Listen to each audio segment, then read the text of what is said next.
My tasks and forms.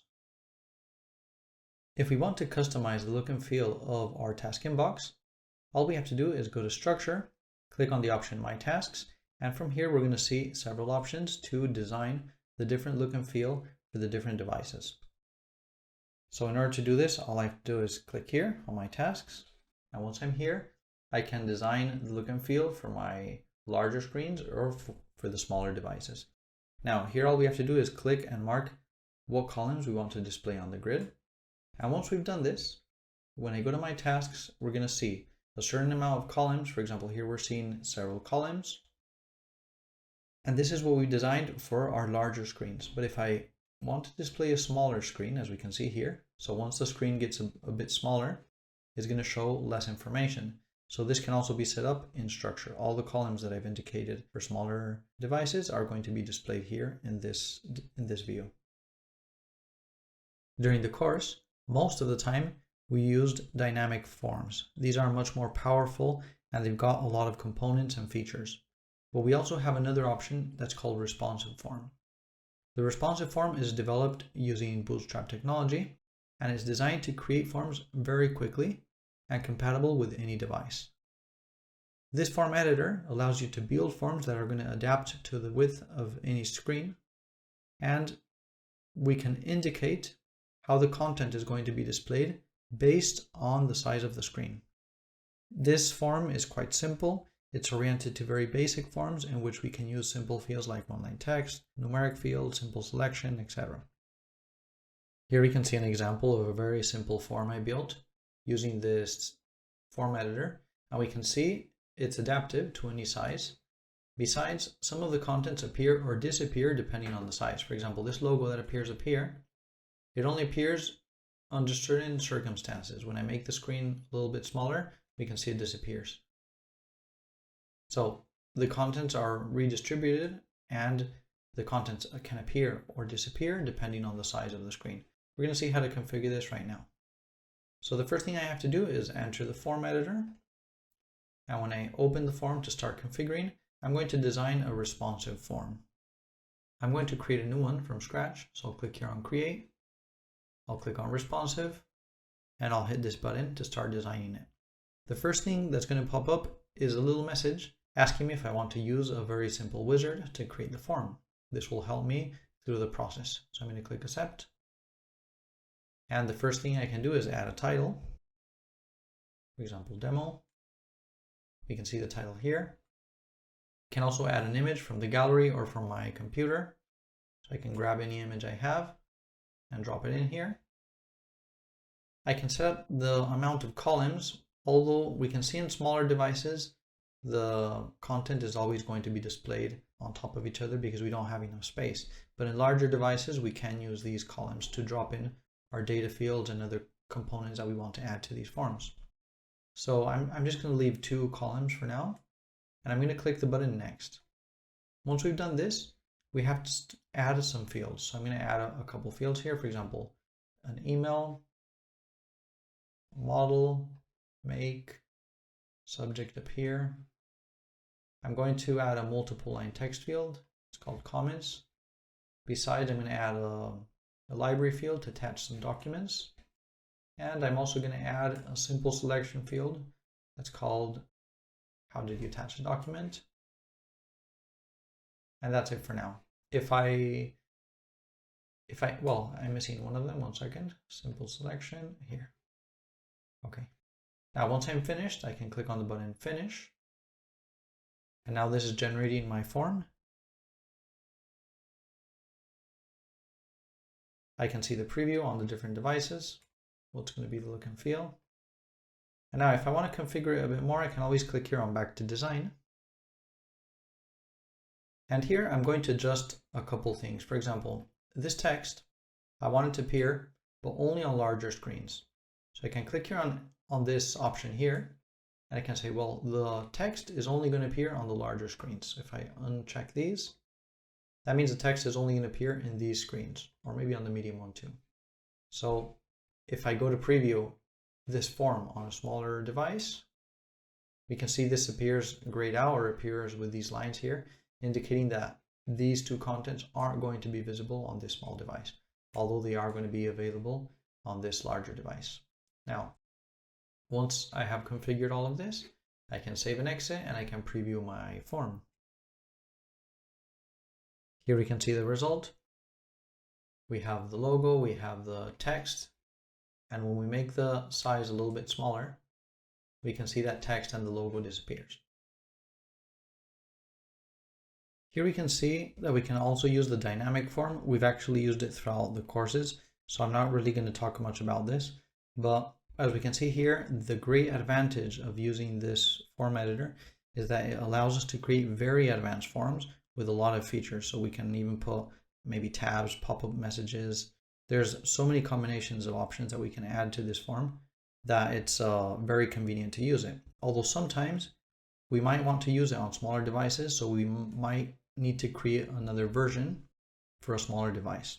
So what we can do in these cases, either we can create a copy of the version we created for a computer and adapt it for a mobile phone, or we can just use, for example, a responsive form for smaller devices and use the dynamic form for larger devices. So we can always combine the different options. All we have to do is decide when we're configuring this option here, if we want a dynamic form for larger screens, and maybe we want a responsive form for smaller devices. So any combination could be possible. Either we leave everything dynamic, or we create sometimes a dynamic form for larger screens and a responsive form for smaller screens. Although we could also create a different dynamic form for a smaller device.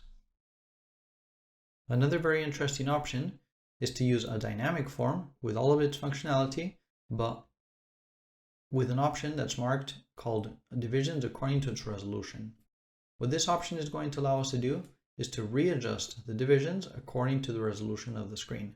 So here, for example, we can see we have 8 divisions, but when we open it on a smaller device, we can only see 2 columns. So here we can see 4 columns, here we can see 2, and if we're on a smaller device, we can only see 1 column. So this means that the divisions are readapting according to the resolution. It's also very interesting because we can create forms that can adjust like an accordion according to the contents that are displayed or that disappear based on the conditional logic that we built into our form. Here we can see an example of a form that has been designed with this feature. So let's imagine here I have different divisions with data, and I want to make my screen a little bit smaller, and we can see the divisions are pushed downwards. For example, the division I had over here has been pushed down here. And besides, the content here has also been pushed downwards. We're going to see it again. So here it pops back up, and there it pops down. If I make it smaller, it even pops down more, and it pushes this second step in the form a little bit downwards. So the same thing happens when I have conditional logic. Let's say here I have to fill in all these fields. But when I click on internal, some additional fields are displayed. For example, this one that's called comments, and this simple selection option here. Now, sometimes we don't want the user to just see, let's say, a blank spot here. So what we want to do is when we don't meet a certain condition, this option disappears without leaving blank spots. So now this content is pushed upwards to fill in the blank space. So this option is quite interesting when we want to do this. Here we can see the example on one row or on 2. So here we have our conditional logic. When I mark these options, we're seeing more or less spaces, and the content is pushing up and down. So this would be working as an accordion. Let's see the design here, the configuration. First of all, I'm going to click here on the properties of the form, and we're going to see that I marked an option that's called automatic according to resolution. So this means every single division is going to be displayed automatically according to the resolution of the screen. So in this case, I'm not going to be able to show messages popping up or on top of the form because I don't have that layered view. So the difference here, if I mark following design, I can create several layers that can pop on top or behind each other. And in this scenario, what I'm doing is I'm creating, let's say, an accordion effect where my form can grow or can get smaller depending on the contents that are displayed. Here I can put the margins between the divisions. For example, here I have 5, although I could put 0, for example. So here I don't have any margins. Now I'm going to put quite a bit of a margin so we can notice this quite well. Let's put 60 pixels. Well, you can't really see it that well because everything is white, but here we have 60 pixels, here we have 60 pixels between each single division. Now, I'm going to remove this. I'm going to put 10. And I'm going to color these divisions just so that we can see much easier the contents. For example, here, I'm going to make this division this light gray. I'm going to make this other division a different color, for example, light blue. I'll make this one down here light red or light green. So I'm going to color these different divisions just so that we can see very clearly what's happening. I'm going to make this one yellow. And finally, I'm going to make this one pink or purple. Okay, there we go. So we've already designed these divisions with these different colors, and we're going to see the result now. I'm going to update here. And now we can see very clearly what's happening. So we have these divisions that are pushing downwards. Some division meets the conditional logic. We can see more divisions. Okay. So it's actually quite easy to set up. All we have to do is decide the size of our divisions, indicate the option and the padding or the space we want between each division, and that's about it. It might come to a point where the company requirements don't allow us to use the default components that the platform has to give us. So let's say, for example, we want a parallax effect, or we want maybe, I don't know, an image of someone closing their eyes while we're typing in a password, or we want certain specific components or features that aren't built into the platform. That's not a problem. We can always embed them or plug them into the platform, but we're going to have to build them on our site. We're going to have to build them outside of the platform. So in order to do this, what we have is an API DLL that's going to allow us to plug in our own components or our own coded interfaces. And the advantage of this is that we can create 100% customizable interfaces. Obviously, to have this flexibility or to have all the power that we have in the platform, we're not going to inherit this automatically. We're going to have to build it into our specific interface, and it's going to require us to invest more time, not only in the implementation, but probably also in the maintenance of these interfaces. So in order to do this, all we have to do is decide where we want to build this interface. Maybe we can use, I don't know, any other external platform. And then we have to connect it to this platform by using the API or using web services or using one of the connectivity options that we have in the platform. And the result would be something like this. Let's say, for example, the requirement of my company doesn't allow me to use a form with the specific features that I have within the platform. So I can create my form from here.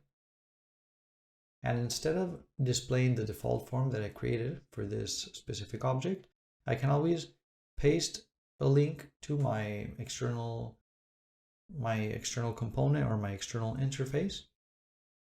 And once I do this, instead of displaying the form, what I'm going to be displaying is this specific form that I built outside of the platform. And all I had to do to connect it is use the API and then drop the link here. So once I pop in the link in this option, when I go to open a task, let's say I go to my tasks and I click here to open this task, I'm actually opening a form that's been built with an external application, and it's been connected to the platform using an API. So here I can fill in the form.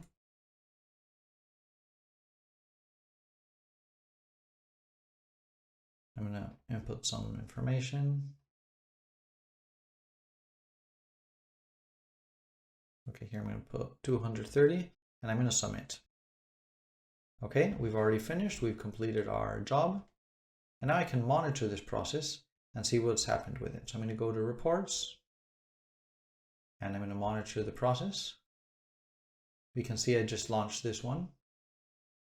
And here, if I go to the panel, I'm going to see that all the information from that external interface has been dropped into my process. How? Well, by using the API. So we've created this external interface that interacts with our platform by using the API. If I want to start this message event, I can either go to my task to start a process, or I could even click here and copy the link.